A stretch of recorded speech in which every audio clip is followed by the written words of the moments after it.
billahi minasyaitonir rajim. Bismillahirrahmanirrahim. Assalamualaikum warahmatullahi wabarakatuh. Waalaikumsalam warahmatullahi wabarakatuh. Alhamdulillahi rabbil alamin wal aqibatu lil muttaqin wala udwana illa 'alal zalimin. Asyhadu an la ilaha illallah wahdahu la syarikalah wa asyhadu anna Muhammadan 'abduhu wa rasuluh. Subhanaka la ilma lana illa ma 'allamtana innaka antal alimul hakim. Allahumma shalli ala Muhammad wa ala ali Muhammad. Alhamdulillah, Ibunda rahimani wa rahimakumullah. Sebelum kita mulai majelis ini, kita awali dengan kalimat basmalah. Bismillahirrahmanirrahim. Baik, terakhir sampai mana?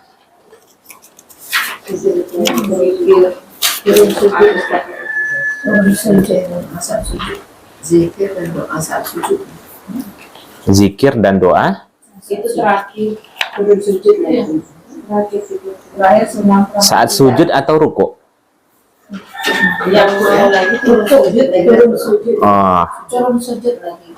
turun sujud. Turun sujud apa? Baik. Gimana, Bunda? Sudah dihafal? Sekali bertanya. Waduh, tapi sudah dilaksanakan tapi belum. Yang pilih yang kadang lupa.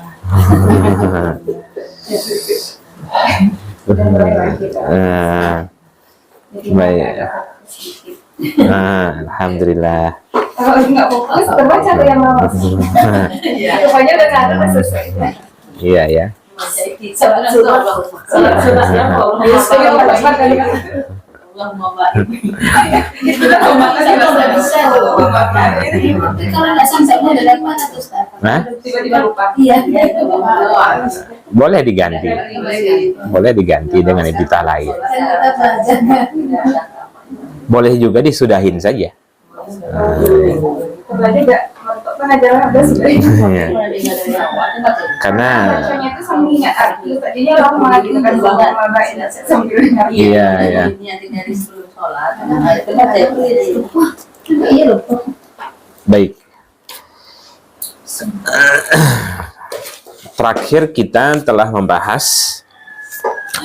bab zikir dan doa ketika i'tidal. Sekarang kita masuk bab turun sujud. Iya.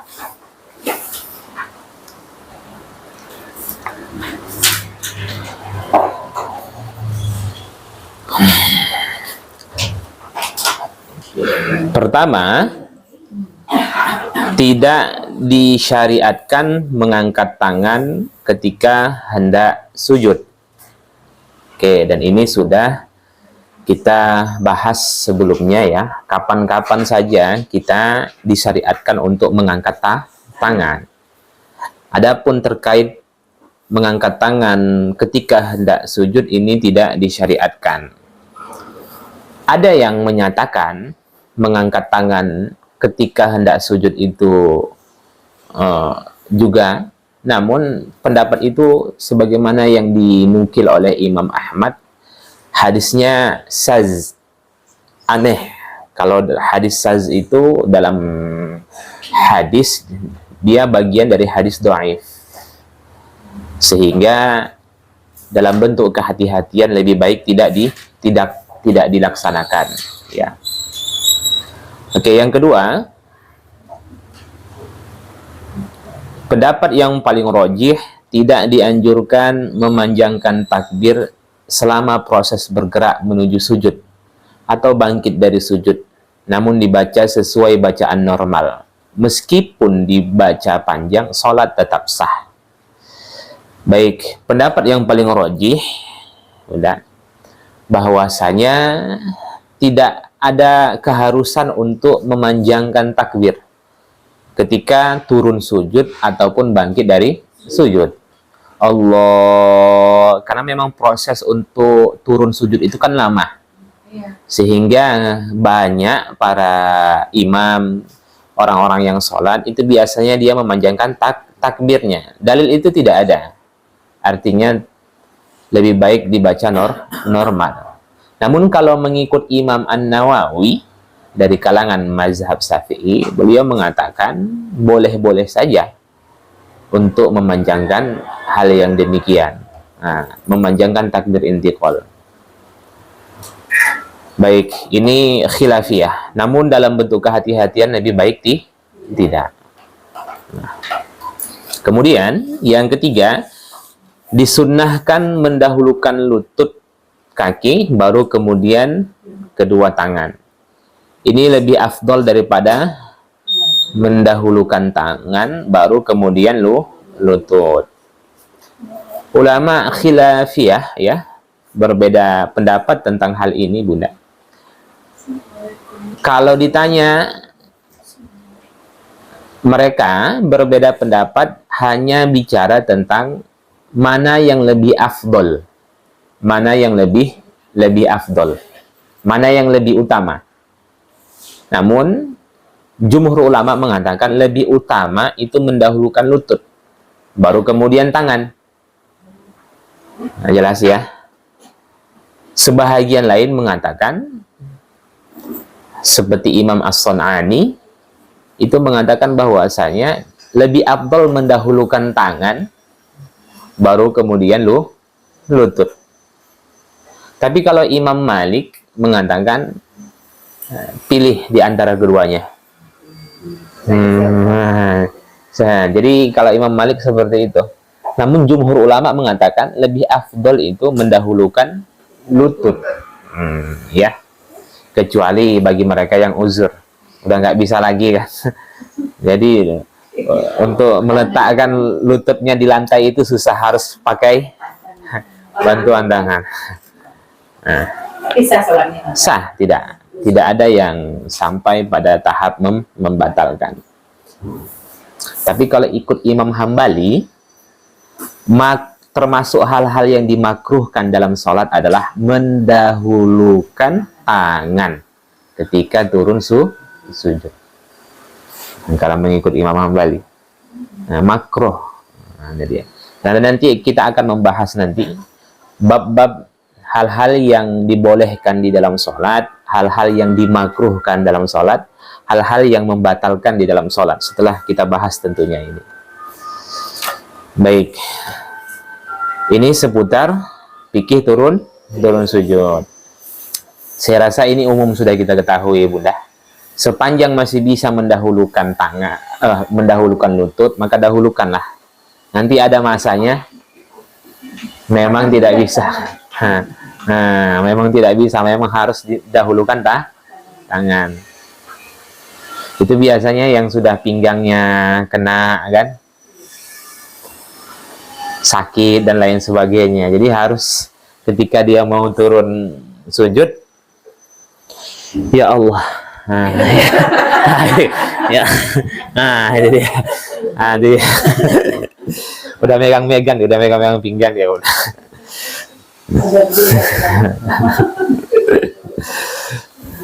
Tapi saya rasa di sini belum ada yang sampai seperti itu ya.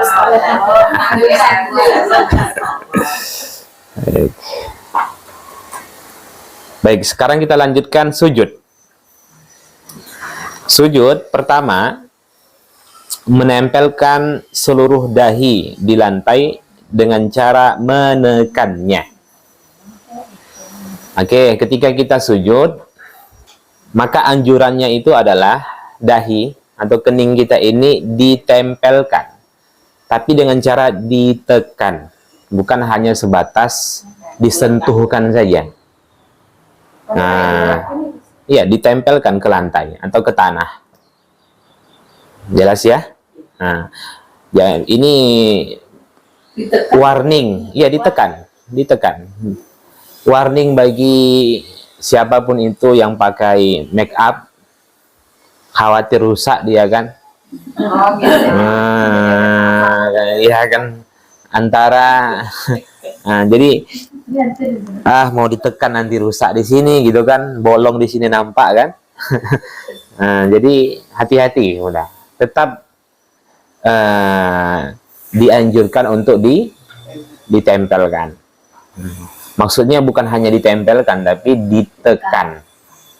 Oke, ini yang pertama. Yang kedua, menempelkan hidung di lantai. Di dalam hadis ya, di mana Rasulullah Shallallahu Alaihi Wasallam bersabda, lebih kurang, la yuqbalu salatan, Allah tidak menerima salat seorang hamba apabila dia tidak menempelkan hidungnya sebagaimana dia menempelkan dahinya. Apabila dia tidak menempelkan hidungnya sebagaimana dia menempelkan dahinya. Berarti melalui hadis itu juga hidung diwajibkan untuk ditempelkan. Paham ya?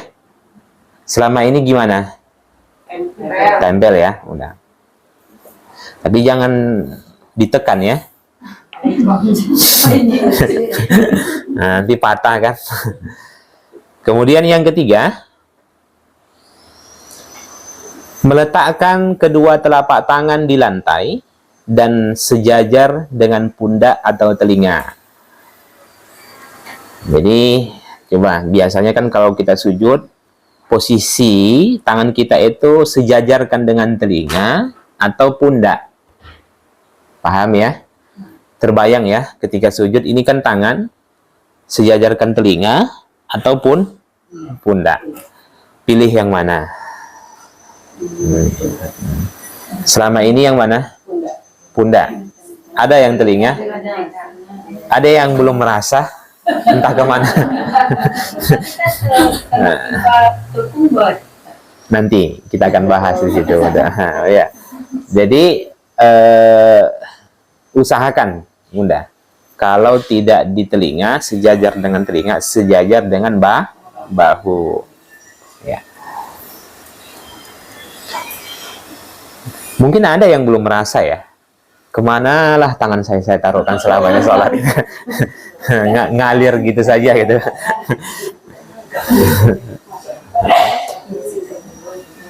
Kemudian yang keempat, meletakkan kedua lutut di lantai. Jangan diangkat lututnya Bunda. Kalau diangkat lututnya itu nungging namanya. Jelas. Kemudian merapatkan jari-jari tangan dan menghadapkannya ke arah kiblat. Jadi bukan begini, tapi seperti ini, menghadap kiblat. Insya Allah nanti prakteknya akan kita mulai dari awal sampai akhir. Kemudian mengangkat kedua hastanya dan membentangkan keduanya ke samping sehingga jauh dari lambung.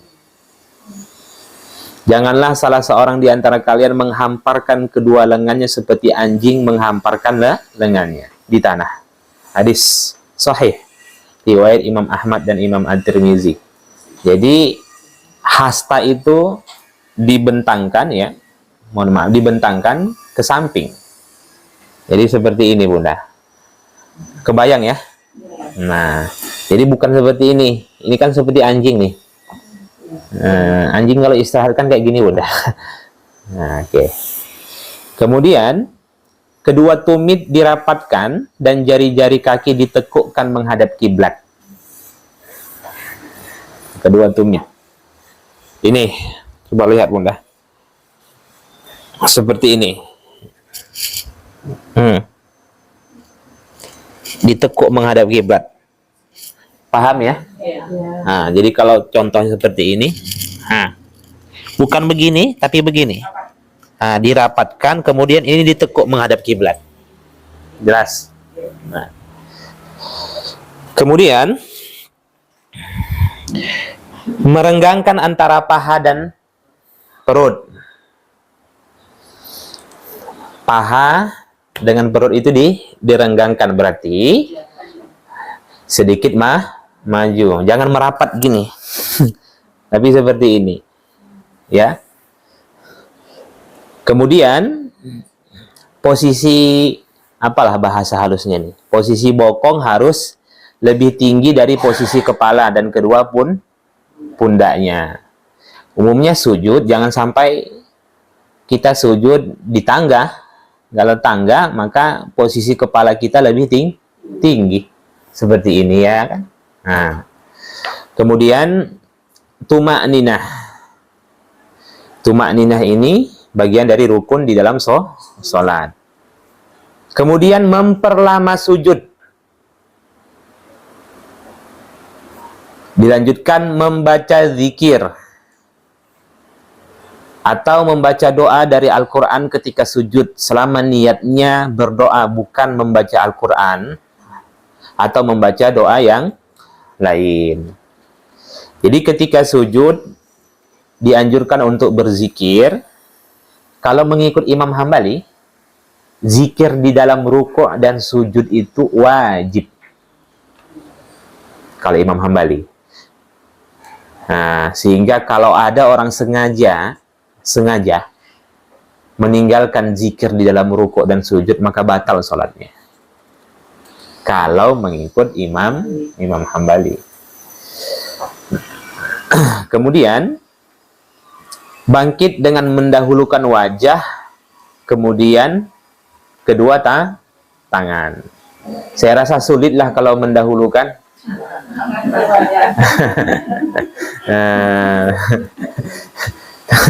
Baik. Nah, zikir dan doa saat sujud. Dan ini sudah umum ya, kita ketahui. Subhana rabbiyal a'la. Dibaca sebanyak 3 kali. Atau Subhana rabbiyal a'la wa bihamdih. Dan ini hadisnya lemah. Ya.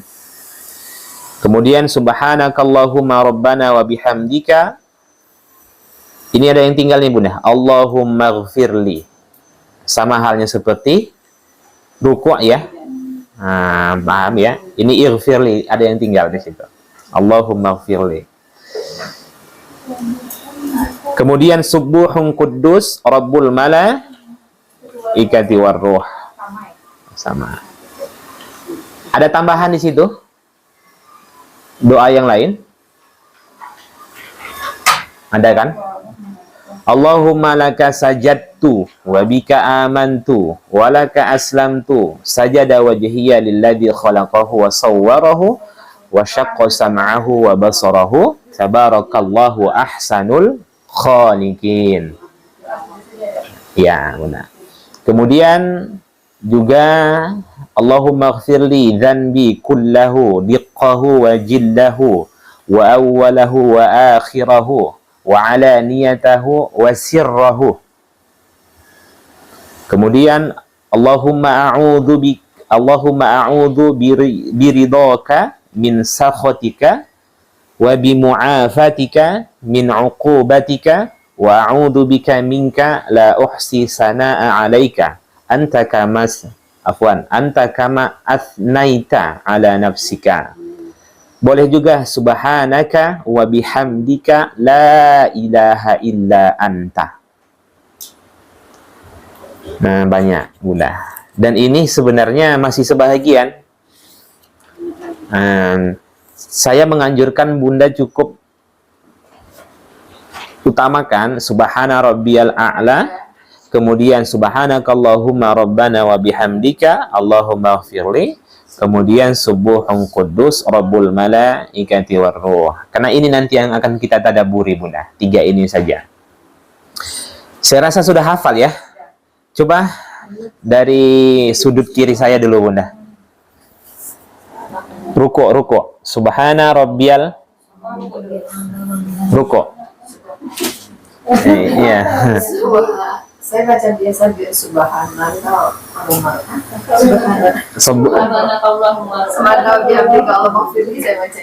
Subhanakallahumma rabbana. Oke. Subuhun quddus hafal? Belum. Siapa yang hafal 3? Silakan. Yang hafal 3 Bunda. Coba Bunda Vita dulu. Rabbul malaikati. 1, yang kedua. Oke. Subhanakallahumma rabbana. wa bihamdika. Allahumma firli. Baik. Ada yang lain? Yang lain tunduk nampaknya Bunda.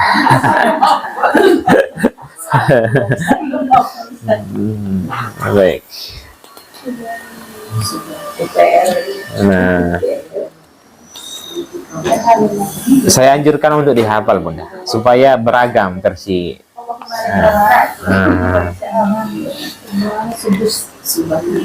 Baik. Sekarang kita masuk sujud yang membatalkan sholat.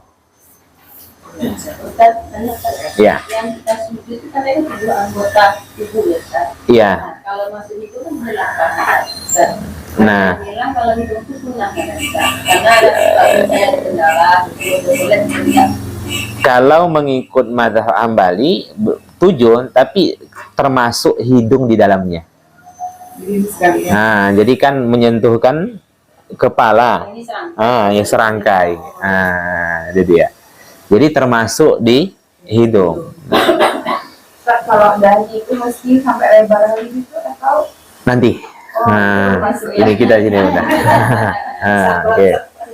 Baik, pertama, jika dia tidak meletakkan sebahagian anggota sujud tanpa adanya uzur syar'i, maka sholatnya tidak sah. Ingat itu dulu. Jika dia tidak meletakkan sebahagian anggota sujud tanpa adanya uzur syar'i, maka sholatnya tidak sah. Berarti kalau sebahagian saja tersentuh, maka sholatnya tetap sah, namun perbuatan tersebut dihukumi makruh. Sebagian kening, paham ya? Apalagi kemudian lutut, semua anggota sujud yang tersentuh hanya sebahagian, bukan keseluruhan, maka sholat tetap sah. Oke. Kemudian anggota sujud apa? Jabahah. Jabahah itu dahi antara dua pelipis, lebarnya antara rambut kepala dan dua alis. Oke, lihat, perhatikan. Jabahah itu ini Bunda. Mulai dari pelipis sampai tumbuh rambut kepala, ya. Ini. Nah, ini namanya jabahah. Nah, oke, ini namanya jabahah. Jadi ini mulai dari sini Bunda sampai kemari, ini namanya jabahah. Ini anggota sujud. Kalau tersentuh sebahagian saja, sholat sah. Sholat sah, tapi hukumnya makruh. Kalau saya sholat seperti ini masih menyentuh, iya kan? Tapi ada yang masih, mohon maaf, kalau saya seperti ini masih menyentuh, tapi sebahagian tidak menyentuh kan? Iya, hilang keutamaannya. Nah, iya, jadi seperti ini. Nah, jadi bagi Bunda suaminya yang pakai peci, mungkin kan usahakan seperti ini. Nah, jadi ini menyentuh semuanya. Oke. mukena ya masalahnya. Demikian juga mukena. Oke. Kemudian lanjut, hidung, telapak tangan kanan dan kiri, lutut kanan dan kiri, ujung kaki kanan dan kiri. Inilah anggota sujud. Nah, kemudian yang kedua, sujud di atas pakaian yang sedang digunakan seperti mukena, peci, sorban, ujung lengan baju, atau rambut. Oke, ada yang salah di sini Bunda. Catatan yang sebenarnya yang tiga ini catatannya, keterangan dari yang nomor 2. Paham ya? Nomor 2, yang 3 itu keterangan dari nomor 2. Jika sebahagian jabhah masih ada yang menempel pada lantai, maka sujud dan sholatnya tetap sah, namun perbuatan ini hukumnya makruh. Paham ya? Berarti begini, kalau dia sujud di atas mukenanya atau di atas ujung bajunya, oke, tapi masih tersentuh sebahagian yang lain. Sujud sah, tapi hilanglah keutamaan sujudnya. Paham? Nah, kemudian jika jabhah tertutup secara keseluruhan, lihat poin keempat. Jika jabhah tertutup, waalaikumsalam. Jika jabhah tertutup secara keseluruhan sehingga dia benar-benar sujud di atas pakaian yang sedang dia gunakan atau rambutnya, maka sujudnya pada saat itu harus diulang tanpa harus membatalkan sholat. Sadar dia, Bunda? Sadar dia di saat sujud itu, teringat dia, ya Allah, saya sujud di atas mukena saya yang sedang saya pakai, atau di atas serban saya. Biasa kan laki-laki pakai serban, contoh, sujud dari situ, sadar dia. Kemudian dia bangkit sedikit, dia ulangi lagi sujud itu, tanpa harus membatalkan. Jelas ya. Tapi kalau seperti itu dia lakukan, maka otomatis sholatnya batal. Sempurna. Jelas ya. Ini kan sudah tertutup nih. Oke, atau dia sujud di atas mukenanya. Sempurna sehingga tertutup secara keseluruhan. Atau dia sujud di atas serbannya yang sedang dia pakai. Ya kan, maka kondisi sujud seperti ini membatalkan sholat. Tapi kalau seperti ini masih sah karena masih terbiasa. Ya. Atau seperti ini masih nih, Bunda, karena masih ada yang tersentuh. Atau dia sujud di atas rambutnya. Laki-laki yang rambut panjang, kemudian dia biarkan terurai, tapi kalau sampai tertutup secara keseluruhan batal sholatnya. Tapi kalau masih ada yang menyentuh, hukumnya makruh. Jelas.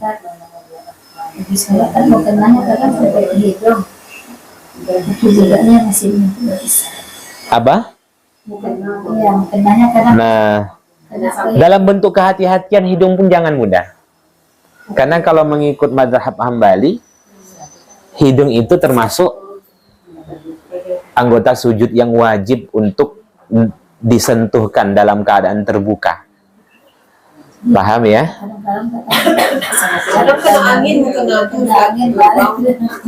Kalau Umi gimana kalau sholat lagi di depan umum, cadar dibuka? Ya, alhamdulillah.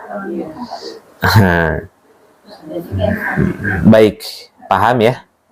Dalam bentuk kehati-hatian, maka wajah ini seluruhnya dalam keadaan terbuka. Ya.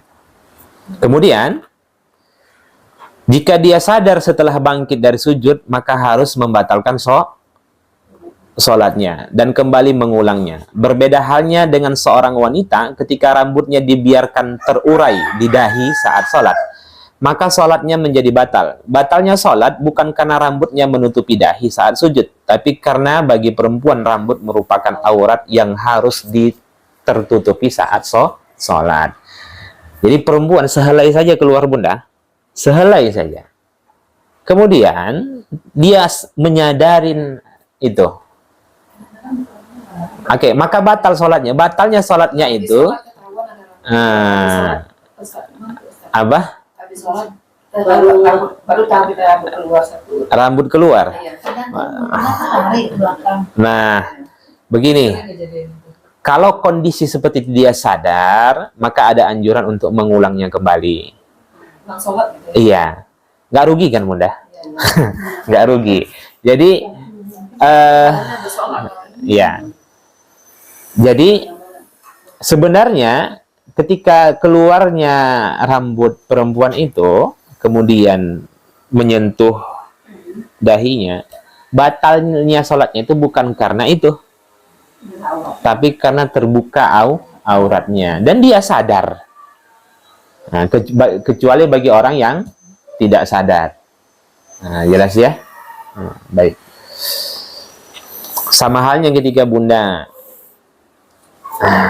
sedang ihram juga. Ihram juga kan seperti itu. Maka berhati-hati. Jadi jangan usahakan ketika sedang ihram, memang semuanya dibenahi. Nah, masukkan, iya kan, lengan baju semuanya. Nah, memang benar-benar jangan sampai kelihatan lengannya. Nah, jelas ya? Oke. Kemudian yang keenam, terhalangnya telapak tangan, telapak ujung kaki, dan lutut oleh pakaian di luar yang dikenakan, maka sujud tetap sah. Sebab yang wajib terbuka itu adalah jabhah. Menurut mazhab Syafi'i, yang wajib terbuka itu adalah jabhah. Ini dia Bunda. Yang wajib dalam keadaan terbuka. Sehingga kalau orang sholat menutupi, dia pakai masker. Nah, kalau menurut mazhab Syafi'i, sholatnya masih tetap sah. Karena ini tersentuh. Hidung ini bukan sesuatu yang wajib untuk disentuhkan. Melainkan sunnah. Tapi dalam mazhab Hambali, ini wajib. Maka dalam bentuk kehati-hatian, lebih baik tidak pakai masker. Atau sesuatu yang bisa menutupi hidung kita. Nah, kemudian, tapi kalau ini, tangan Bunda, itu terlapisi, ya kan? Umpamanya, ketika lagi sujud, tangan itu di atas mukena, itu tidak apa-apa. Paham ya? Nah, tangan di atas mukena ini dan umumnya biasa. Nah. Atau lutut, nggak mungkin pula lutut itu dibolongi gitu kan, supaya menyentuh ke lantai gitu. Nah, jelas ya? Oke. Kemudian, bila selama sujud, dia mengangkat salah satu dari anggota sujud, hanya sesaat karena adanya uzur, seperti tangan kanan menggaruk tangan kiri, kaki kanan menggaruk kaki kiri. Pernah kaki kanan menggaruk kaki kiri? Ya. Gatal gini kan, digaruk gini. Maka hal itu tidak mengapa sepanjang tidak lebih dari 3 kali gerakan. Namun sebaiknya ditahan sebagai bentuk kehati-hatian. Sebaiknya ditahan. Nanti baru balas dendamnya setelah sholat. Nah, kan biasa orang gini Bunda. Semuanya kan anggota sujud nih. Tapi kan pertanyaannya, bagaimana kalau sebahagian terangkat? Iya kan? Berarti ada sebahagian anggota sujudnya tidak menyentuh. Nah, bagaimana hukumnya? Kalau sebentar saja, maka ini tidak membatalkan sholat. Nah, umpamanya ada nyamuk. Gitu kan? Ini kan terangkat gitu kan? Ya kan? Nah, tapi hal-hal yang seperti hukumnya makruh, tidak sampai membatalkan.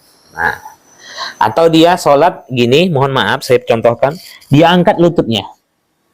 Nah, kan kurang kerja. Sakit ya kan? Itu kan dibahas para ulama. Nah, ya. Atau sebelah. Tapi kalau dia sengaja, mohon maaf, sengaja, dia sujud seperti ini, kemudian tanpa adanya uzur diangkat seperti ini, kurang kerjaan, ya kan, paham ya udah, itu membatalkan sholat. Dia harus nyentuh. Biasanya anak-anak yang main-main. Kalau kita yang tua-tua ini enggak lah seperti itu. Baik, lanjut. Bagaimana catatannya? Ada kain, Bunda. Kain. Nah, ini ajalah tisu ya. Ketika seseorang, sebenarnya solusinya ada. Ketika dia umpamanya sholat, ini saya buat serban ya, ini saya serban nih. Ini serban. Nah, ketika dia sujud, iya kan? Kemudian ini jatuh kemari. Jatuh kemari. Nah, jatuh kemari, ya kan? Tapi masih melekat. Kalau masih melekat, maka batal. Maka caranya jatuhkan. Karena sama dia seperti sujud di atas sajadah. Nah, paham ya? Yang tidak boleh itu melekat di badannya, kemudian dia bawa ketika sujud. Nah, kenapa mukena itu? Mukena itu seperti itu karena masih dia bawa. Paham? Tapi kalau ujung boleh ya Ustaz. Kalau ujung kena misalnya berdebu atau apa kan boleh kita gunakan. Berdebu? Kan enggak, itu bukan uzur, Bunda. Karena debu itu kan sah dipakai. Supaya kita kesehatan.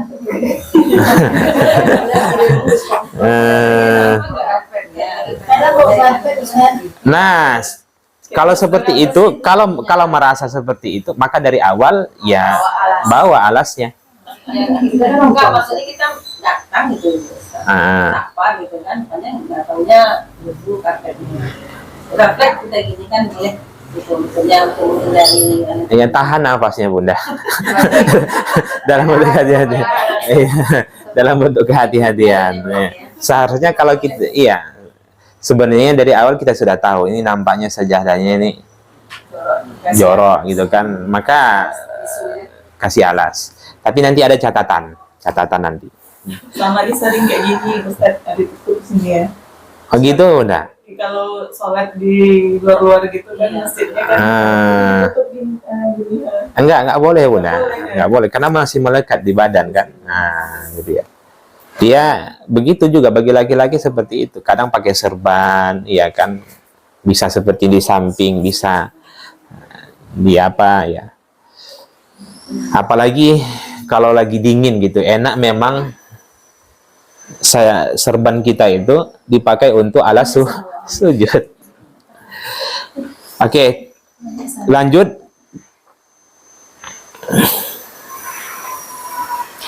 Bila sujud di atas pakaian atau benda yang terpisah dari badannya, maka hukumnya boleh. Nah, oke, ini tadi.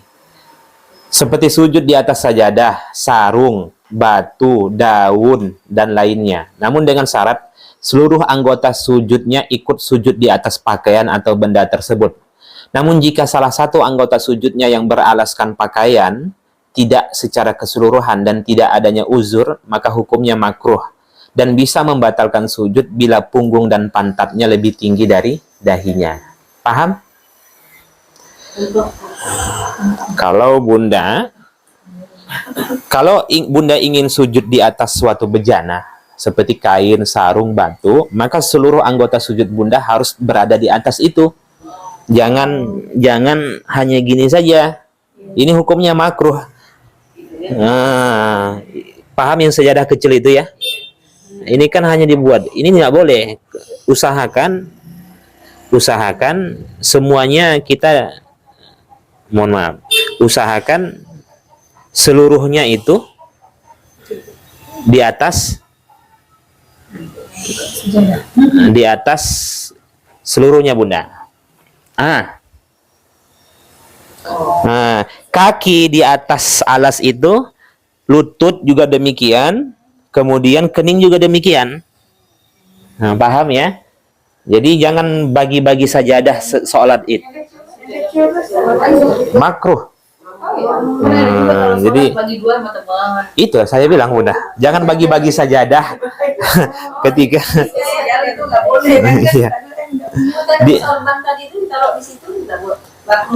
iya, udah. Itu hukumnya makruh. Karena tidak seluruhnya. Kenapa? Karena tidak sama lagi, tidak sempurna persaksiannya. Karena ada di antara anggota sujudnya yang masih meninggi. Maka dianjurkan itu kalau kita sujud, Bunda, seluruhnya rata. Ini mulai dari ujung jari, lutut, sampai kening, ini rata. Jangan ada yang lebih tinggi. Kalau kita hanya sujud di atas sajadah kecil, berarti otomatis kening kita itu lebih tinggi daripada lutut, walaupun sedikit. Nah, walaupun tipis. Iya, tidak sempurna. Paham ya? Kalau ini dapat alas sama sekali aja, misalnya Nggak apa-apa. baik gitu. Tidak di zaman Nabi dan para sahabat nggak ada sujud pakai sajadah di tanah itu langsung, Bunda. Pakai sendal mereka, kadang pakai sepatu, gesek-gesekkan aja gini. Karena di luar Masjid Nabawi tanah, di dalam tanah. Jadi sujud di mana? Di atas tanah. Kita menganggap sujud itu wajib di dalam masjid. Di atas sajadah. Jadi baik nggak pakai sama sekali. Nggak, lebih baik nggak usah pakai sama sekali. Maka kalau Bunda memilih sujud di atas sajadah, maka seluruhnya di atas sajadah. Atau malah dia taruh tanpa adanya uzur. Dia taruh untuk lututnya saja. Nah, di lututnya, ya kan? Berarti tidak rata. Atau kakinya saja. Nah, atau keningnya saja. Nah, jelas. Kamu, maka jangan bagi-bagi. Ini kita sering kali kita melihat segan-segan, ya kan? Bagi kan? Bagi gitu, bagi sajadah gitu. Jadi membentang ke samping. Nggak ada. Nanti raya biarlah dibilang egois, Bunda. Jelas ya. Iya. Berhubung yang buat sajadah itu pengusaha, bukan ahli fikih. Ya wajar sajalah. Bisa bisnis jual sajadah sesuai. Kan Pak, iya kan? Pengusaha itu iya, sama halnya kayak macam, mohon maaf, kayak macam tender masjid. Harusnya buat toilet itu kan dianjurkan ya duduk kan. Tapi Masjid An-Nur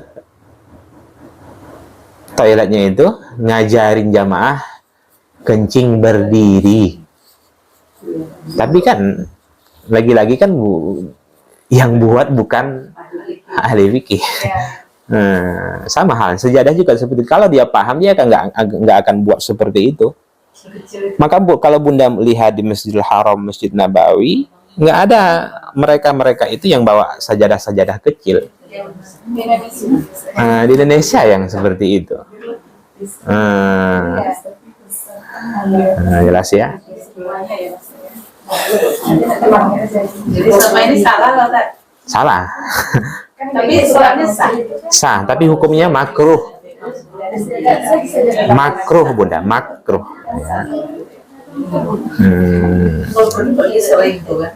Ya. Saya jamaah-jamaah yang balik umrah itu ngasih sajadah kecil. Nggak terpakai nih udah Bunda saya. Iya kan? Jadi kan yang kecil itu, jadi dibuat gantungan dinding aja kan. Baik. Makanya dan beberapa masjid sekarang karena ada nih kayak macam di Sumbar adat itu yang pakai putih itu ya. Kain yang dibentang khusus ya. Itu tidak boleh tuh. Iya. Alasannya apa? Supaya kalau ditaruh seperti itu kan untuk kening supaya tidak dipijak. Iya kan? Supaya bersih, malah makruh. Ada di beberapa masjid itu kalau kita masuk ke masjid memang khusus untuk kening itu pakai kain putih ya.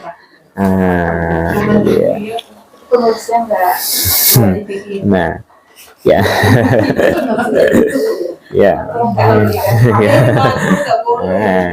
Jelas. Kalau memang ingin memilih sujud itu memakai alas, maka seluruhnya. Nah, seluruh anggota sujud itu di atas alas tersebut, di atas batu kah, di atas mobil kah, iya kan, di atas daun pisang. Nah, daun pisang kan boleh kan? Nah, jadi ya, di atas goni, di atas sajadah. sok melawan. Lebih baik hukumnya makruh, tidak sampai membatalkan. Tapi kan kalau ditinggalkan, keutamaan sholat itu lebih banyak kita dapatkan. Sempurna. Paham ya?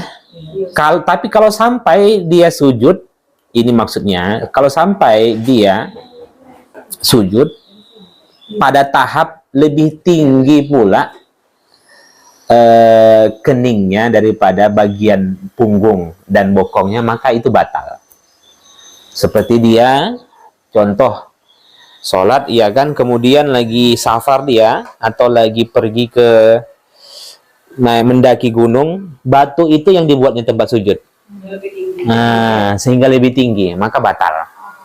Tapi sepanjang tidak lebih tinggi, hukumnya makruh. Itu kaedahnya. Ada yang tanyakan sampai sini? Jadi kedepannya jangan lagi sujud di atas sajadah kecil.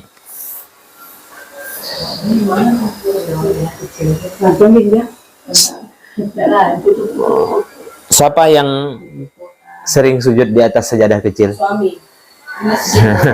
Awalnya dari COVID, Ustaz. COVID. Iya, awalnya dari COVID, jadi dia terbiasa bawa sajadah kecil dia itu. Katanya habis dibersinin orang. Sajadah masjid. Jadi dia bawa sajadah kecil. Tapi memang kalau jalan memang selalu ada di mobil. Iya, sama halnya di masa Rasulullah juga kan seperti itu. Orang yang sujud di Masjid Nabawi itu kan berbondong-bondong. Iya kan? Jadi kalau kita lah menganggap karena bersin, karena ini semuanya dan lain sebagainya, tentu hal itu sudah disampaikan oleh Nabi Shallallahu Alaihi Wasallam, tapi tetap tidak ada. Artinya tetap seperti itu sujud, walaupun bagaimanapun itu. Cuman orang menganggap sujud itu harus di atas sajadah. Menganggap. Padahal sujud di atas tanah itu boleh. Sujud di atas batu boleh. Jadi ya. Di atas pelepah kurma, iya, pelepah kurma ada di zaman Nabi. Tapi pelepah kurma itu Nabi gunakan untuk sebagai atap Masjid Nabawi, bukan untuk alas untuk sujud. Jelas?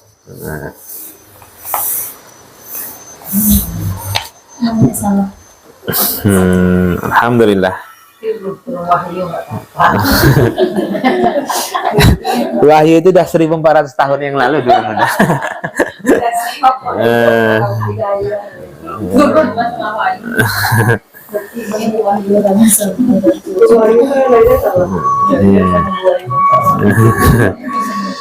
Baik,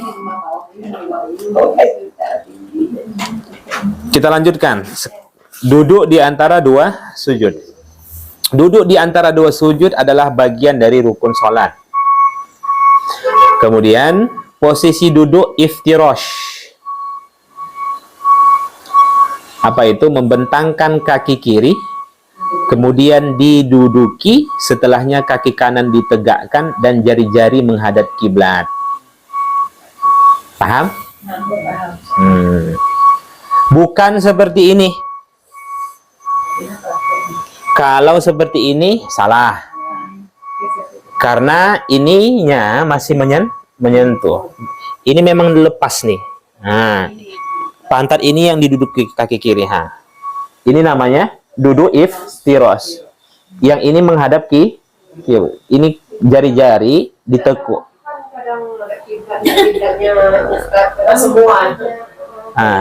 Ini lebih utama Bunda, walaupun sebenarnya seperti ini boleh-boleh saja. Boleh-boleh saja, tapi kalau ingin mendapatkan keutamaannya, ya memang seluruhnya menghadap kiblat. Ini namanya iftirash. Nggak ada dalil seperti ini ya.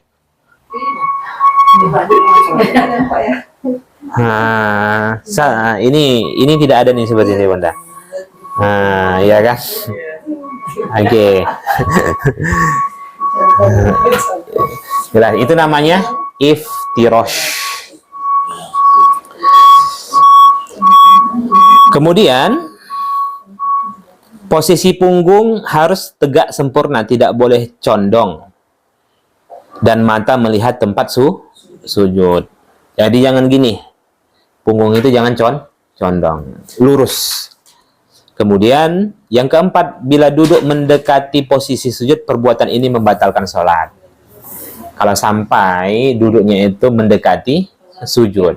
Nah, kemudian posisi tangan di atas paha atau di atas lutut dengan menghadap kiblat.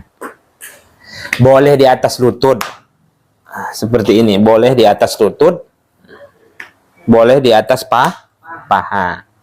Nggak ada larangan bunda, di atas paha boleh, di atas lutut juga boleh. Jelas. Kemudian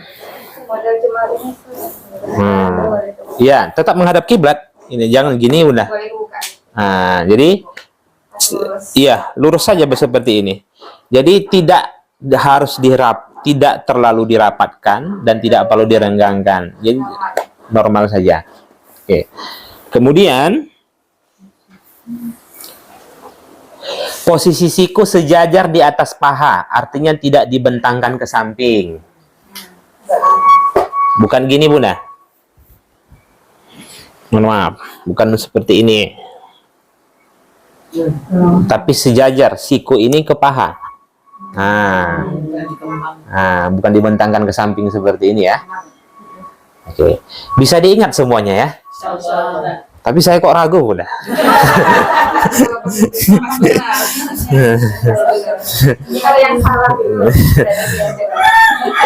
Oke. Kemudian posisi duduk ik'a juga disunnahkan. Pantat duduk di atas 2 tumit, kedua kaki ditegakkan. Nabi juga sering duduk ik'a. Duduk ik'a itu seperti ini. Pantat ini duduk di atas 2 tumit, rapat seperti ini. Bunda kalau melihat saudara-saudara kita di Palestina, banyak sholat seperti ini. Lagi sholat berjamaah mereka. Ini namanya duduk ik'a. Ini boleh seperti ini. Ini juga nanti yang dipakai ketika duduk tasyahud awal. Duduk tasyahud awal itu kan seperti ini satu. Oke, yang kedua seperti ini. Nah, ini namanya duduk ik'a. Paham ya? Ini duduk ik'a namanya. Oke. Nah, ini satu. Oke. Ini yang dipakai di saat duduk di antara 2 sujud. Ini juga yang dipakai nanti saat tasyahud awal. Ini juga yang dipakai nanti saat tidak duduk istirahat sebelum duduk istirahat. Paham ya bunda? Allahu Akbar. Nah, peralihan seperti itu. Jadi dipakai seperti ini, duduk di antara 2 sujud, duduk tasyahud awal dan duduk ik'a. Mohon maaf, dan duduk istirahat maksudnya. Boleh bunda memilih duduk ik'a. Nah, oke. Kalau akhir kan Nanti cerita lain bunda. Nah, jelas.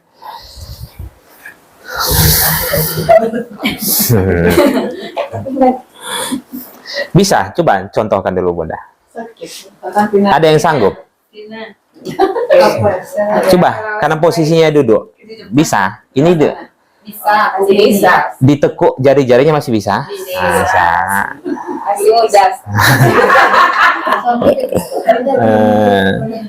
Coba. Ya. Yang paling tua, yang paling bunda. Bunda gimana? Coba bisa? Coba duduk ik'a.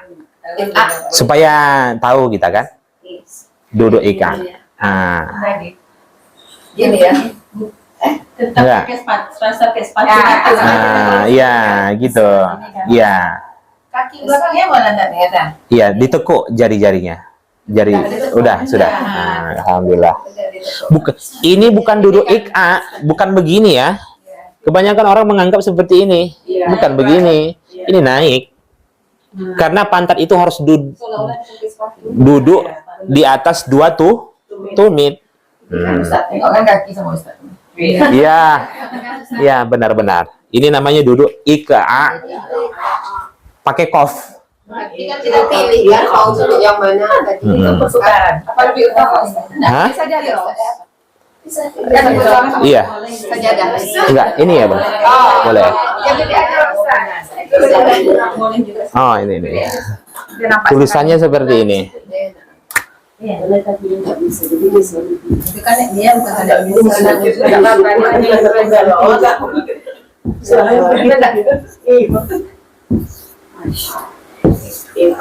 Nah, jelas ya? Itu namanya duduk iqo'a. Baik. Lanjut.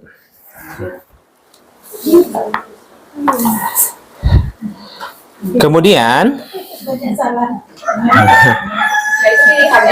iya, pilihan.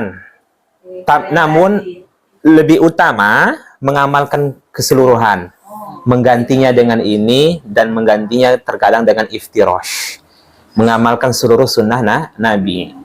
Bahkan dalam riwayat mengatakan Nabi lebih sering duduk ika daripada duduk iftirosh.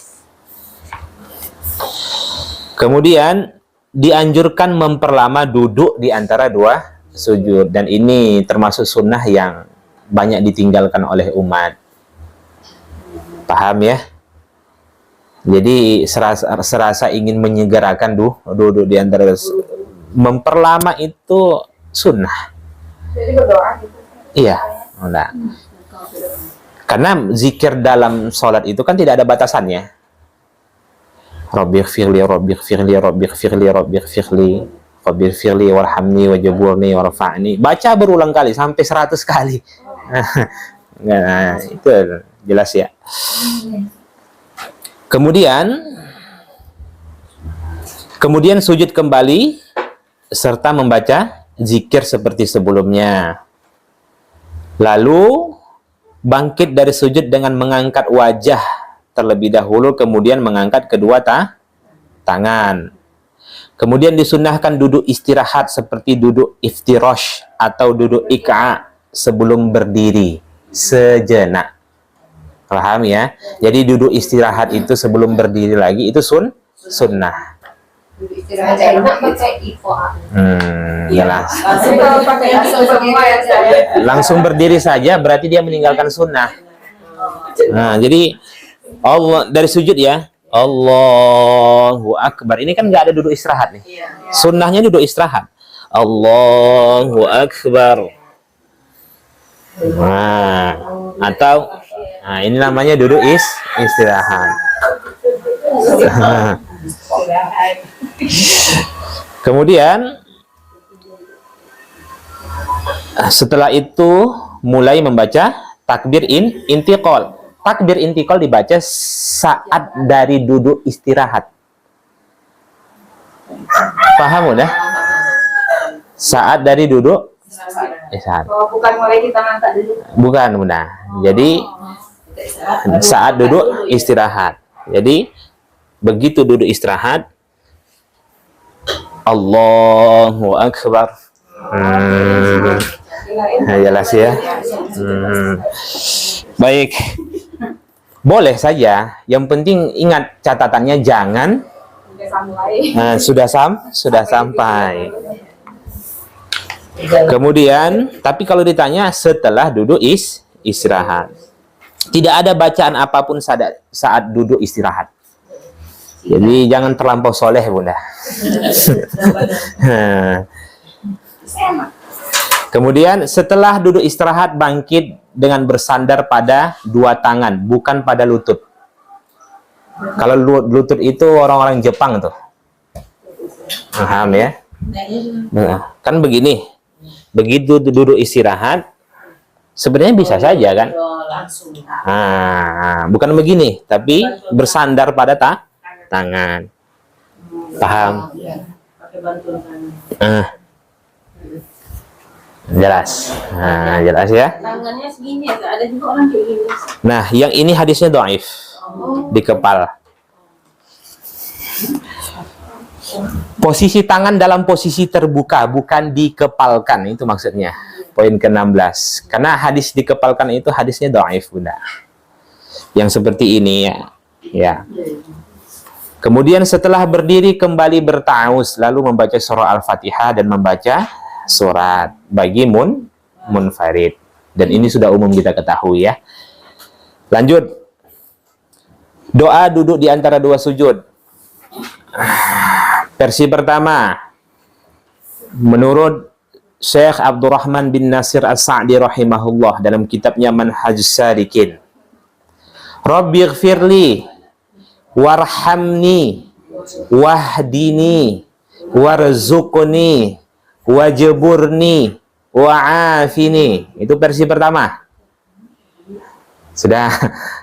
Versi kedua, Rabbighfirli warhamni wajburni warfa'ni warzuqni wahdini. Nggak ada. Nggak ada. Nah, kita lihat nih versi yang di bawah lagi. Lihat versi yang ketiga. Ini yang pertama Rabbighfirli itu sama-sama yang di atas ya. Rabbighfirli warhamni wajburni warfa'ni warzuqni wahdini. Atau Allahumma ghfirli warhamni wajburni wahdini warzuqni. Hadis riwayat Imam At-Tirmizi. Rabbighfirli warhamni wajburni warzuqni warfa'ni. Hadis riwayat Ibnu Majah. Allahumma ghfirli warhamni wa'afini wahdini warzuqni. Sebenarnya itu saja, tapi dibuat balik-balik. Kemudian Allahumma ghfirli warhamni wahdini wa'afini warzuqni. Hadis riwayat Al-Hakim. Semua lafaz di atas dari hadis Ibnu Abbas radhiyallahu anhuma. Semua hadis-hadis ini bersumber dari Ibnu Abbas. Oke, ada yang tanyakan? Bisa contohkan yang kalau tangan dulu terus karena ada hadisnya tidak boleh turun seperti unta. Kalau tangan dulu sering sujud. Oh, berarti dari enggak mau sujud. Mau sujud. Tangan dulu Ustaz. Karena katanya waktu itu pernah dengar tidak boleh turun seperti unta turun. Harus lutut dulu yang di Nah, boleh kan tangan. iya.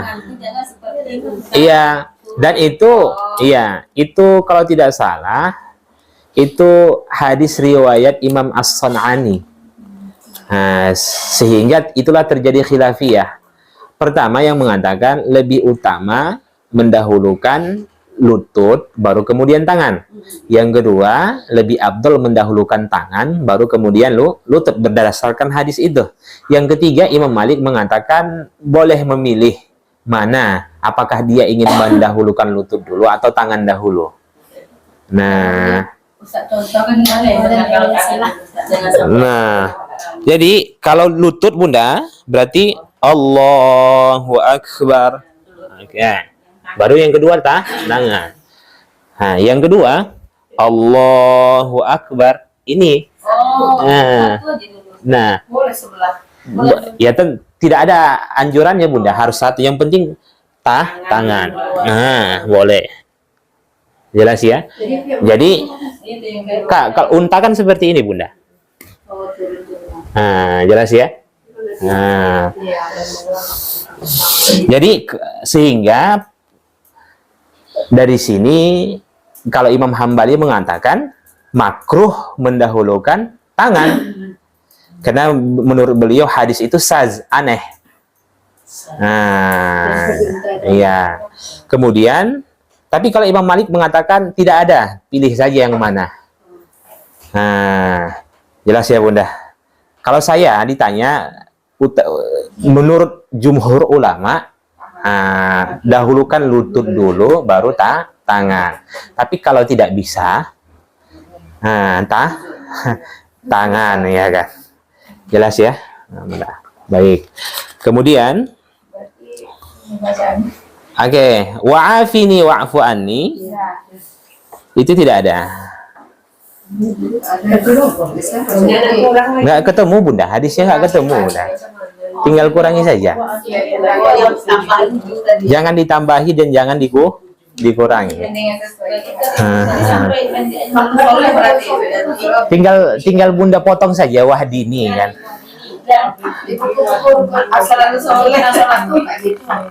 Hah? Iya, buku-buku tuntunan sholat. Saya pun dulu seperti itu SD Bunda. Nah, jadi kita lihat buku seperti Sifat Sholat Nabi yang dikarang oleh Syekh Albani, kemudian di dalam kitab Al-Um yang dikarang oleh Imam Asy-Syafi'i dan lain-lainnya, wa'afini wa'fu anni itu tidak ada. Cuman menganggap bahwasanya sama seperti Sayyidina juga. Sayyidina itu kan lapasnya tidak ada. Cuman kan boleh. Kan bagus tuh maknanya, lebih baik ditambah. Kan begitu, ditambah. Maka kalau saya dalam bentuk kehati-hatian lebih baik tidak. Nah, paham ya? Jadi Rabbighfirli warhamni wajuburni warfa'ni warzuqni wahdini. Atau Bunda ikut yang lain. Allahumma gfirli warhamni wahdini wa'afini warzuqni. Tambah bingung. Ya. Atau Rabbi gfirli warhamni wahdini warzuqni wajuburni wa'afini. Maafkan aku. Mohon maaf, wa'afini berikan keselamatan kepada aku. Kalau wa'fu anni maafkan aku. Kenapa? Karena maafkan aku itu sudah mencakup pada Rabbighfirli. Ya Allah ampunilah aku. Jelas ya? Baik. Bunda pilih minta dimaafkan atau minta diampuni? Dimaafkan tapi aku tetap jalan. Oke. Kalau Bunda ingin lebih mudah, ya pakai versi yang kedua, tinggal hilangkan saja wa'afini wa'fu anni.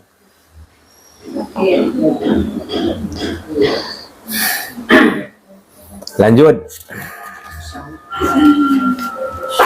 Tasyahud awal. Masih ada waktu ya Bunda. Kita lanjutkan. Sebahagian ulama mengatakan bahwa duduk tasyahud awal dan bacaan tasyahud awal hukumnya wajib. Jika ditinggalkan dengan sengaja, sholatnya batal. Jika lupa, diganti dengan sujud sahwi. Oke. Sebagian ulama yang lain seperti Imam Asy-Syafi'i dan mayoritas ulama mengatakan tasyahud awal hukumnya sunnah. Namun bila lupa tetap diganti juga dengan sujud sahwi. Paham ya? Kemudian posisinya seperti duduk iftirash dan duduk iq'a. Boleh Bunda memilih duduk iftirash dan duduk iq'a pada tasyahud awal. Tawaruk nanti tasyahud akhir. Ini kan cerita tasyahud awal Bunda. Nanti tasyahud akhir. Nanti akan kita bahas tasyahud akhir. Kemudian mengisyaratkan jari telunjuk kanan ke arah kiblat dari awal atau ketika mulai membaca syahadat. Boleh dari awal, boleh ketika syahadat. Kemudian mengarahkan pandangan ke arah isyarat telunjuk. Ini sudah umum kita ketahui. Tidak ada anjuran memiringkan kepala saat duduk tasyahud, baik awal maupun akhir. Itu tidak ada Bunda. Lurus. Lurus. Enggak ada. Otomatis usahakan lurus Bunda. Bisa. Kan bisa Bunda. Enggak ada. Kan enggak ada.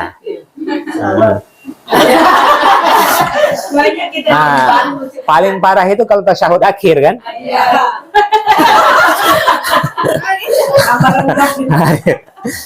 Itu tidak ada Bunda. Ya lurus Bunda. Bunda kalau lihat di buku tuntunan sholat itu kan kayak gitu, lu disuruh lurus kan, nggak ada disuruh gini gitu. Nah, kemudian semua buku-buku tuntunan sholat kalau Bunda baca pasti gambarnya itu lurus.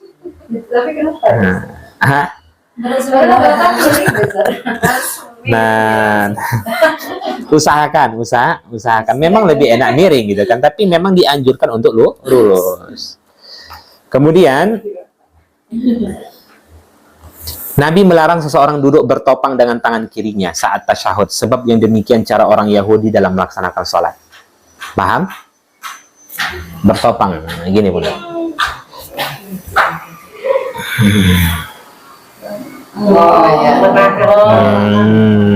Ini cara orang Yahudi nih. Nah, maka untuk menyelisihin itu tidak boleh kita bertopang. Ya biasa saja. Nah, jelas ya? Jangan bertopang seperti ini. Kemudian 8. Bila dia lupa lalu teringat ketika proses berdiri belum sempurna, dalam kondisi seperti ini dia harus kembali untuk melaksanakan duduk tasyahud awal dan tidak ada kewajiban sujud sahwi. Bila dia lupa dan baru teringat setelah berdiri sempurna di rakaat ketiga, dalam kondisi seperti ini tidak perlu kembali duduk tasyahud, namun nanti disempurnakan dengan sujud sahwi sebelum salam. Paham ya? Sepanjang Bunda masih teringat, aduh lupa saya duduk tasyahud awal, belum berdiri sempurna, balik duduk. Dan tidak perlu disempurnakan sujud sahwi. Oke? Nah, catatan cara mengisyaratkan telunjuk. Mazhab Syafi'i memilih mengangkat jari telunjuk saat mengucapkan kalimat illallah dan tidak digerak-gerakkan hingga akhir. Asyhadu alla ilaha illallah. Diam aja gitu. Nah, dan tidak digerakkan sampai akhir. Jelas. Nah, sebagian mazhab Hambali memilih menggerak-gerakkan jari telunjuk. Inilah dia, mau begini dia, itulah mazhab Hambali itu. Nah, jelas ya, bergerak sampai akhir. Nah, lurus gini Bunda. Oke, bukan gini ya. Bukan agak Nah, bukan gini. Nah, jelas. Enggak juga layu. Ya. Kemudian telunjuk disambungkan dengan jari tengah sehingga membentuk lingkaran. Oke, ini satu. Yang kedua, 3 jari kelingking, jari manis, dan jari tengah digenggam. Kemudian ibu jari diletakkan di atas jari tengah. Ini satu. Ini versi pertama. Digenggam nih. Nah, coba praktekkan Bunda. Digenggam. Versi kedua, di jari tengah. Ini satu, ini dua. Satu, kemudian ini dua. Nah, ini saja Bunda. Letak tangan sini. Nah, jelas ya? Ini nggak ada nih Bunda. Di sini. Nah, atau gini, digenggam. Nah, pilih ya. Jelas? Oke.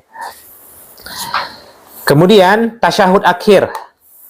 Tasyahud akhir adalah bagian dari rukun sholat. Langsung tasyahud akhir ya. Kita bahas. Kita tidak bahas lagi rakaat kedua, rakaat ketiga gitu. Cara duduk tasyahud akhir. Jika sholat yang dikerjakan hanya memiliki satu tasyahud, seperti sholat subuh, sholat witir, maka duduk tasyahud akhir dilakukan dengan posisi iftirash. Ini yang dipakai Imam Ahmad. Oke. Semua sholat yang tasahudnya awal, tasahudnya satu, maka tasahud akhirnya duduknya duduk iftirash atau iqa. Paham ya? Semua sholat yang tasyahudnya satu. Sudah. Berarti apa tuh? Sholat subuh. Berarti duduknya iftirash. Sholat Jumat iftirash. Sholat sunnah iftirash. Itu menurut Imam Ahmad. Jika sholat yang dikerjakan memiliki 2 tasyahud, maka duduk tasyahud akhir dilakukan dengan duduk tawarruk. Oke, itu maksudnya. Kalau duduk tasyahud, dua tasyahud, maka duduk tasyahud akhirnya itu duduknya tawarruk. Nanti akan kita bahas duduk tawarruk. Imam Syafi'i memilih setiap tasyahud akhir dengan duduk tawarruk. Imam Syafi'i memilih setiap tasyahud akhir, mau jumlahnya 2, mau jumlahnya 1, duduknya tawarruk. Kemudian dianjurkan berdoa. Yang kedua, bacaan tasyahud akhir beserta selawat hukumnya wajib menurut Imam Syafi'i. Tulis di situ, menurut Imam Syafi'i.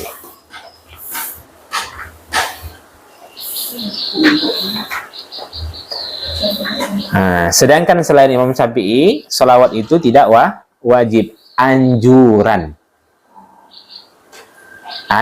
Anjuran. Dan sebagian yang lain mengatakan tidak boleh dirutinkan. Karena nanti tidak boleh dirutinkan, artinya terkadang membaca selawat, terkadang tidak. Asyhadu an la ilaha illallah wa asyhadu anna Muhammadar Rasulullah. Sudah. Nanti salat yang lain, asyhadu an la ilaha illallah wa asyhadu anna Muhammadar Rasulullah. Allahumma shalli ala Muhammad. Sudah. Tanpa wa ala al. Wa ala ali nanti saat tasyahud akhir. Jelas? Nah, jelas ya?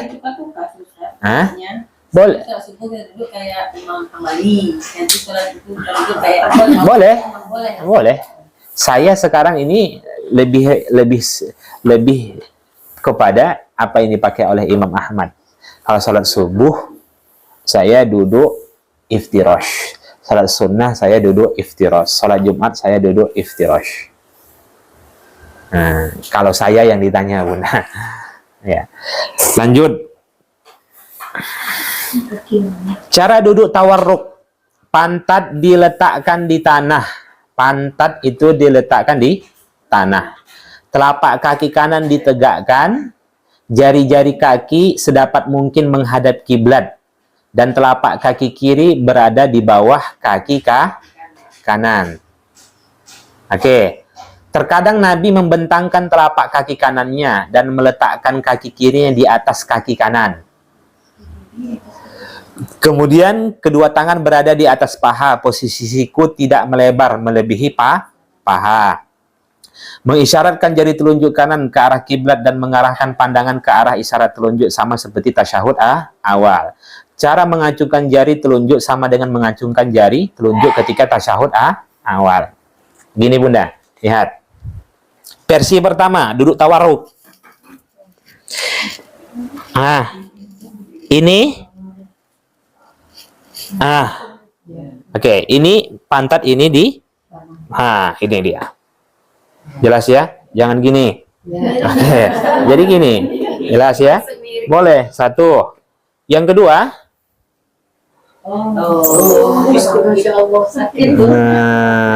Paham ya? Ini yang kedua. Coba bisa dipraktekkan? Coba. Coba Umi. Bisa? Bisa. Lebih enak Bunda.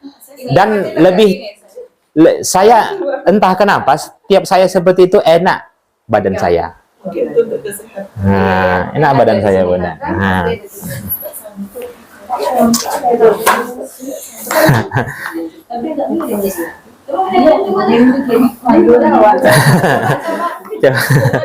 Coba Umi, coba. Silakan.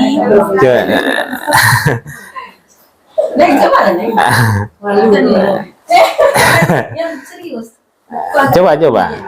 Bisa Bunda, bisa. Yang kedua. Oke. Bisa lurus. Enak Bunda. Agak ke sini berarti. Iya, Tapi jari-jarinya ngadep. Iya, tetap ngadep kiblat Bunda. Taruh atasnya aja ya. Di atas, taruh aja ke atas. Taruh sini. Nggak tahu saya Bunda, kaki Bunda kemana. Iya, bisa. Itu. Hah? Ada tukar. Iya. Ustaz ini nggak Ustaz? Iya. Iya. Enak bunda. Yang pertama tuh. Tapi nggak boleh Sama sama ya, ya. Enggak. Biasa. Saya tahu. Jelas ya. Taruh biasa seperti yang kita praktekkan. Nah, Nanti ada prakteknya, sabar ya. nah, Oh iya. baik. Sekarang boleh coba nanti sesekali bunda. Nah, ya. Bacaan tasyahud awal dan akhir yang diajarkan Rasulullah kepada Ibnu Abbas. At-tahiyyatul mubarakatus salawatut tayyibatu lillah. Assalamu alayka ayuhan nabiyyu wa rahmatullahi wa barakatuh. Assalamu alayna wa ala ibadillahis salihin. Asyhadu an la ilaha illallah wa asyhadu anna Muhammadar Rasulullah. Oke. Juga Nabi Muhammad SAW biasa mengucapkan salawat kepada diri sendiri dalam tasyahud awal. Nah, paham ya? Berselawat. Kemudian yang diajarkan oleh Rasulullah kepada Ibnu Mas'ud. At-tahiyyatu lillah. Ada yang baca ini? Biasanya orang Muhammadiyah baca ini, Bunda. Wassalawatu wat-thayyibatu. Assalamu alayka ayuhan nabi wa rahmatullahi wa barakatuh. Assalamu alayna wa ala ibadillahis salihin. Asyhadu an la ilaha illallah wa asyhadu anna Muhammadan abduhu wa rasuluh. Kalau Bunda membaca at-tahiyyatu lillah wassalawatu wat-thayyibatu, maka ujungnya Muhammadan abduhu wa rasuluh. Paham ya? Kalau Bunda membaca at-tahiyyatul mubarakatus, maka ujungnya tidak pakai abduhu. Nah, jadi kalau versi pertama kita mengamalkan riwayat yang diajarkan oleh Nabi kepada Ibnu Abbas. Kalau at-tahiyyatu lillah itu yang diajarkan oleh Rasulullah kepada Ibnu Mas'ud. Kemudian menambahkannya dengan membaca salawat kepada Nabi Muhammad dan Nabi Ibrahim pada tasyahud akhir. Versi pertama, Allahumma salli ala Muhammad wa ala ali Muhammad kama sallaita ala Ibrahim wa ala ali Ibrahim innaka Hamidum Majid.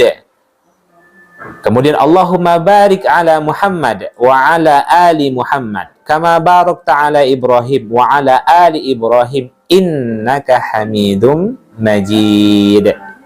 Ini yang dipakai oleh saudara-saudara kita yang mengikut mazhab Hambali. Makanya mungkin kalau Bunda lagi sholat di RJ, di Abu Darda, di Masjid Markas Nusantara dan lain-lainnya, itu khotibnya biasanya kalau khutbah kan berselawat. Innaka Hamidum Majid. Innaka Hamidum Majid. Ini dia versi pertama.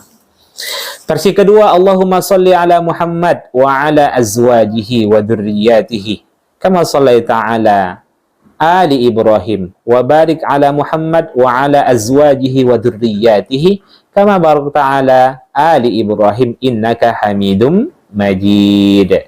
Versi yang ketiga, Allahumma salli ala Muhammad wa ala ali Muhammad kama sallaita ala Ibrahim wa ala ali Ibrahim wa barik ala Muhammad wa ala ali Muhammad kama barakta ala Ibrahim wa ala ali Ibrahim fil alamin innaka Hamidum Majid. Oh, ini dapat saya nih. Alhamdulillah ada yang saya baca.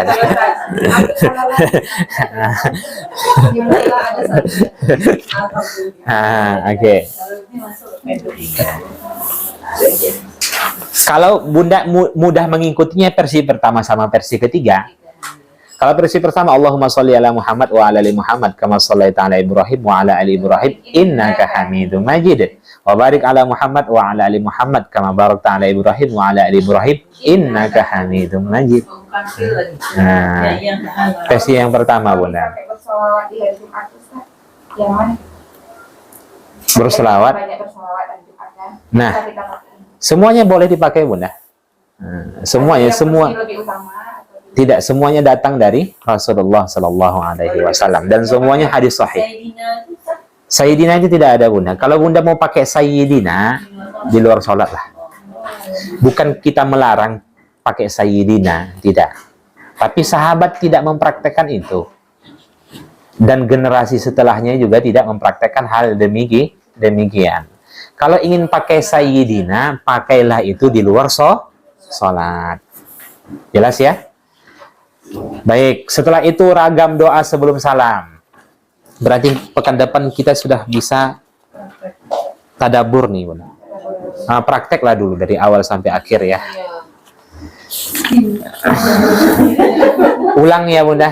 Nah, pelajari dari awal sampai akhir. Nah, jadi kita lihat nanti. Prakteknya pakai bacaan. Ustaz. Iya. Pakai bacaan semuanya, Bunda. Yang dipraktekkan itu yang paling afdol. Satu aja maunya Ustaz. Satu orang aja. Seluruhnya, Bunda. Nanti kita lihat mana yang keliru. Ya. Kemudian ragam doa sebelum salam. Nah, sebelum salam itu dianjurkan untuk berdoa. Ini yang umum. Allahumma inni a'udzubika min adzabi jahannam wa min adzabil qabr wa min fitnatil mahya wal mamat wa min syarri fitnatil masihid dajjal. Oke. Sebelum salam. Nah, setelah tahiyat. Kemudian yang kedua, Allahumma inni a'udzubika minal jubni wa a'udzubika an aradda ila arzalil umur. Ya kan, dan seterusnya. Kemudian yang ketiga, Allahumma inni zalamtu nafsi zulman katsira, dan seterusnya. Silahkan Bunda pilih yang mana. Semuanya hadis sahih. Yang keempat, Allahumma ighfirli ma qad. Tapi usahakan yang satu itu Bunda wajib menghafalnya. Karena itu tidak pernah ditinggalkan oleh Rasul. Nomor satu. Meminta perlindungan dari 4 perkara. Meminta perlindungan dari 4 perkara. Apa itu? Siksa neraka jahanam, azab kubur, mati. Oke. Kemudian setelah Bunda membaca versi yang pertama, baru Bunda boleh tambahkan yang lain. Pilih yang pendek-pendek di sini. Apa itu? Bisa nomor 5. Allahumma a'inni ala dzikrika wa syukrika wa husni ibadatik. Ini yang diajarkan oleh Nabi kepada Mu'az bin Jabal. Wahai Mu'az bin Jabal, maukah engkau aku ajarkan satu doa yang jangan pernah engkau tinggalkan seumur hidupmu. Apa itu? Nah, dibacakan Allahumma a'inni ala dzikrika wa syukrika wa husni ibadatik. Doa.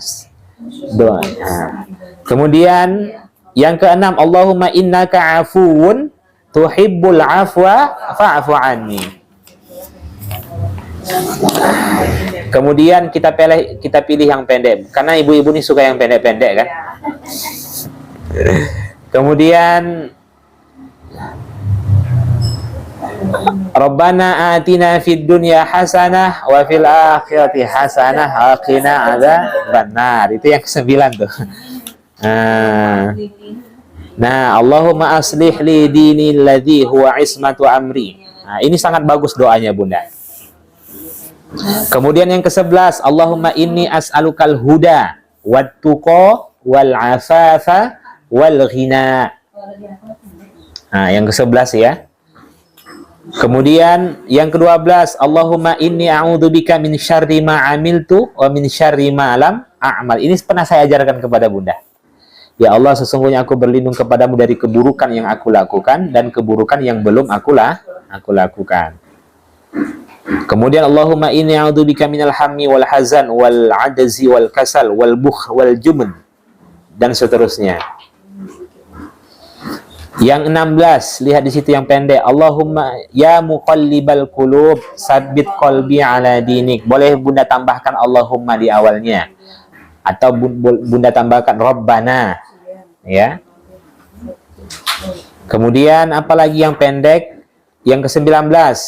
Allahumma inni as'aluka ilman nafi'ah wa rizqan thayyiban wa amalan mutaqabbalan. Itu dibaca Nabi sebelum salam. Cuman dipraktekkan orang dibaca setelah sholat atau pada aktivitas-aktivitas tertentu dan lain sebagainya ketika belajar. Tapi sesungguhnya asal doa itu dibaca sebelum salam di dalam sholat. Kemudian Rabbighfirli wa tub alayya innaka antat tawwabur rahim. Kemudian yang 21, Allahumma inni as'aluka, ini juga sering. Bi anni asyhadu annaka antallah la ilaha illa anta al-ahadus samad alladzi lam yalid wa lam yulad wa lam yakul lahu kufuwan ahad. Kemudian apalagi ada yang tinggal di sini Bunda, doa ibu bapak. Rabbighfirli dzunubi wali walidayya warhamhuma kama rabbayan. Itu juga disunnahkan. Dan terkadang Nabi membaca keseluruhan. Makanya Nabi tidak lagi membaca doa setelah sholat. Nabi setelah sholat itu berzikir. Karena Nabi sudah membaca doa di dalam sholat. Itulah sebabnya. Bukan berarti kita menganggap teman-teman kita sombong kali dia. Tidak pakai doa setelah sholat. Karena sudah banyak yang dia baca di dalam sholat. Makanya nanti setelah sholat itu Nabi nanti baru berzikir. Nabi tidak berdoa lagi. Kenapa? Sebanyak ini Bunda yang Nabi baca di dalam sholat. Boleh. Atau doa yang lain juga boleh Bunda. Iya. Boleh Bunda membaca yang lain. Allahumma, atau minta dihisab dimudahkan. Ada di sini. Allahumma hasibni hisaban yasira.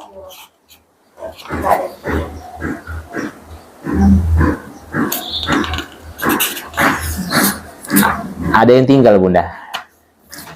Allahumma hasibni hisaban yasir. Ya Allah, hisablah aku dengan hisab yang mudah. Sangat banyak Bunda. Allahumma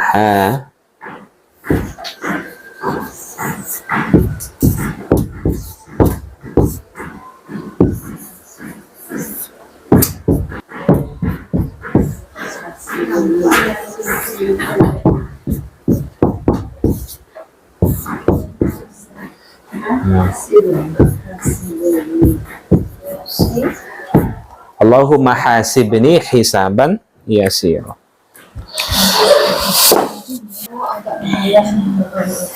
Boleh. Jadi silahkan. Nanti prakteknya nanti Bunda pilih satu doa saja. Satu atau doa.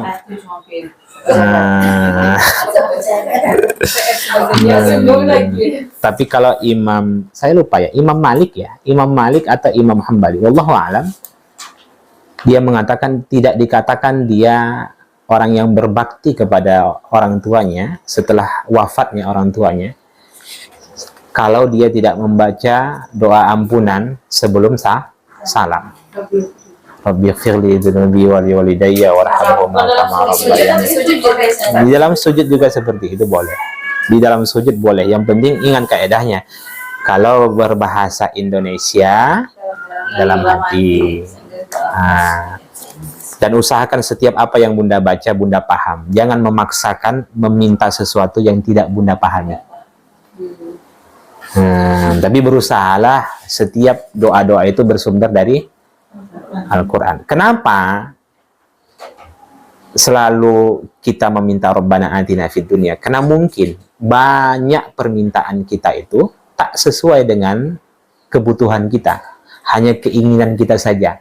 Makanya ditutup Rabbana atina, menunjukkan apa? Ya Allah, kalau memang yang aku minta itu baik untuk dunia dan akhiratku, itu hasanah namanya.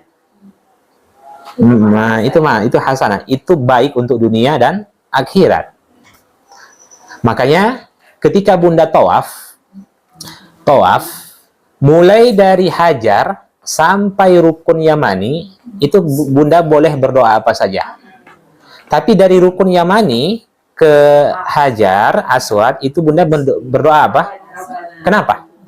Karena mungkin dari Hajar sampai Rukun Yamani itu ada yang Bunda minta, tapi yang Bunda minta itu bukanlah yang baik dalam pandangan Allah. Maka ditutuplah. Rabbana atina fid dunya hasanah wa fil akhirati hasanah wa qina adzabannar. Jadi kita minta kebaikan dunia yang bisa mengantarkan kita kebaikan dunia itu juga sampai kepada akhirat. Betapa banyak yang dulu kita inginkan, Bunda. Yang dulu kita inginkan, ternyata sekarang kita sadar itu tidak kita butuhkan. Iya kan? Saya dulu ingin sekali sekolah ke Mesir. 2011 saya lulus. Terjadi konflik. Mahasiswa Indonesia dikembalikan. Iya kan? Kemudian setelah itu akhirnya orang tua saya tidak mengizinkan juga. Kemudian ada alasan-alasan yang lain juga hingga akhirnya saya kuliah di Indonesia di UIN. Nah, setelah itu tapi alhamdulillah Allah hadirkan langsung guru dari sana, baik itu dari Madinah di sini, sehingga saya belajar secara privat ke rumahnya. Jadi bahwasanya kita sadar betapa banyak ternyata ya Allah aku tidak membutuhkan itu, aku yang butuhkan ini. Betapa banyak dulu. Ya Allah kasih saya suami yang mancung hidungnya, putih, tinggi, tubuhnya ideal dan lain sebagainya. Begitu sudah bertahun-tahun ternyata aku tidak membutuhkan wajah seperti itu. Iya kan, baru kita sadar kan.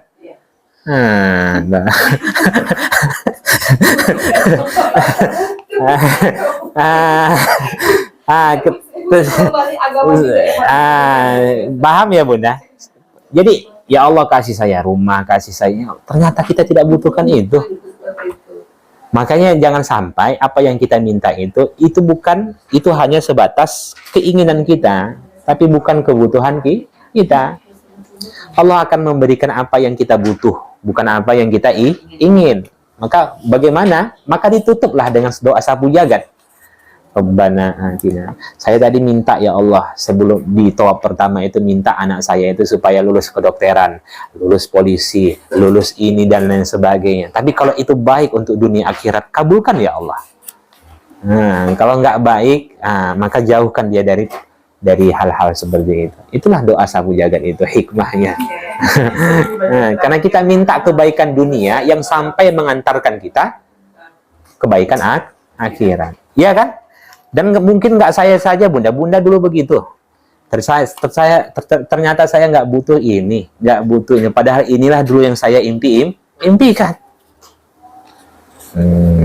Orang yang taat itu Allah berikan pasti nikmat dunia yang mengantarkan dia pada kebahagiaan akhirat.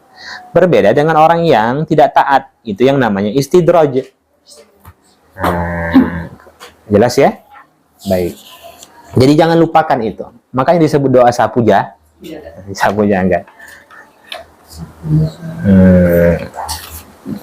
Ada lagi? Ada pernah baca yang Robi Al-Sikni itu sebelum salam juga? An ashkuro? Enggak ada Bunda. Enggak ada Bunda. Itu doa ketika Bunda berumur 40 tahun. Rabbi auzi'ni an ashkura ni'mataka allati an'amta 'alayya wa 'ala walidayya wa an a'mala salihan tardah wa aslih li fi dzurriyyati inni tubtu ilaika wa inni minal muslimin. Jadi kalau ada yang sudah 40 tahun belum baca doa itu aneh. Sering-sering baca doa itu Bunda.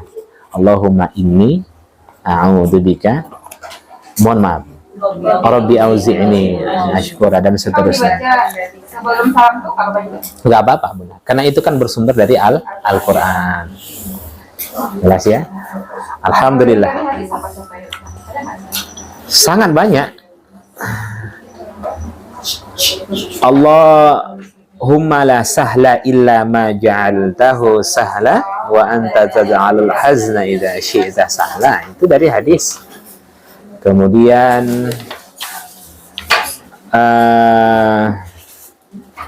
Allahumma inni as'alukal huda wat tuqa wal afafa wal ghina. Ini yang ada di sini. Kemudian juga Allahumma faqihni fid din wa 'allimni ta'wil, itu juga. Nah, itu kan hadis. Nah, tapi kalau Bunda, ya Allah kasih saya mobil sport. Iya, ya Allah kasih saya jet pribadi beserta landasannya. Nah, ya kan. Ya kan. Ya Allah, jadikanlah anak saya hafal Al-Quran. Tapi dalam hati. Apapun sekolahnya, ya Allah, apapun latar belakangnya, apapun kerjaannya, yang penting dia hafal Quran. Jadi insya Allah apapun nanti latar belakangnya, mau dia ahli matematika, dokter, bahasa Inggris, dia hafal Al-Quran. Jadi jangan menganggap banyak orang-orang yang latar belakangnya umum hafal Al-Quran. Dr. Firanda Andirja, Ustadz Amir Nurbait, ya, itu satunya orang-orang teknik semua. Amir Nurbait itu nuklir. Nuklir. Nah, Ustadz Dr. Firanda kimia, tapi iya banyak Bunda. Jelas ya. Jadi alhamdulillah. Makanya kalau saya, Bunda juga seperti itu. Kalau Bunda lagi umroh, ya kan, tawaf pertama itu fokus dulu untuk diri. Tawaf kedua untuk ayah. Tawaf ketiga untuk ibu. Tawaf ketiga untuk anak. Tawaf keempat untuk kaum muslimin dan muslimat. Tawaf kelima baru minta saudara, kerabat Bunda. Baru tawaf ke-6 kaum muslimin dan muslimat. Tawaf ke-7 baru minta dunia. Minta dunia. Ya Allah, tambahkan saya istri satu lagi. Direkam ya Bunda.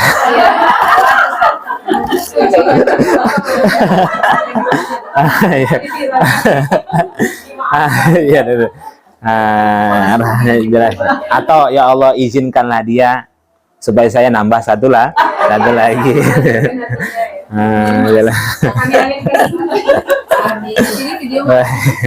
Baik, alhamdulillah, barakallahu fikum jami'an.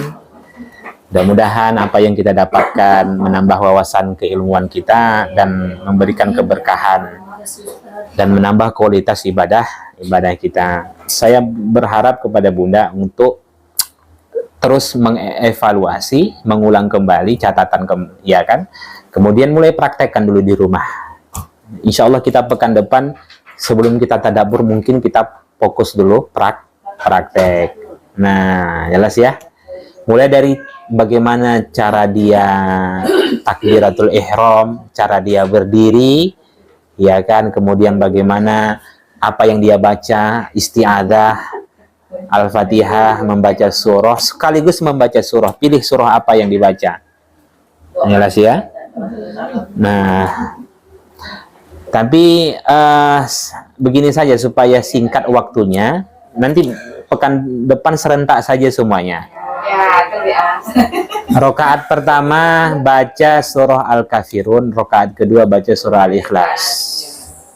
Nah, adapun yang lainnya nanti kita lihat di mana kekeliruannya. Jelas ya? Nanti saya tunjuk aja Bunda, begitu gerakannya itu serentak semuanya, tapi nanti baca satu persatu saya tunjuk. Bunda coba baca iftitahnya. Nah, oke, saya tunjuklah nanti. Nah, baca doa setelah baca doa sebelum salam. Nah, jelas ya. Dan saya harap hadir. Yang tidak hadir saya anggap berarti melarikan diri. Baik. Akhir misalkan ditunjuk nggak dapat lewat Ustaz ya kan ke Boleh kelas. Usahakan Nona. Ya. Rasanya apa? Baik, kita tutup dengan doa kafaratul majelis. Subhanakallahumma wa bihamdik, asyhadu an la ilaha illa anta, astaghfiruka wa atubu ilaik. Assalamualaikum warahmatullahi wabarakatuh.